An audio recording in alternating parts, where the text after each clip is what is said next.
Buonasera e ben ritrovati con il TG Flash di New Sicilia. Di seguito i titoli più importanti del pomeriggio.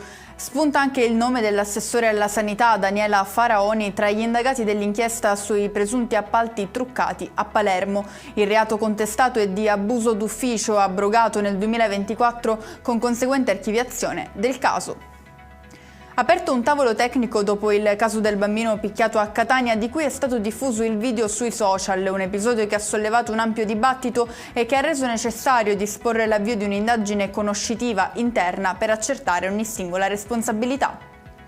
Castellalmare del Golfo piange la scomparsa di Francesco Lipariotto, originario del Trapanese, morto insieme alla compagna e al loro bimbo nell'esplosione dell'abitazione in cui vivevano in Germania.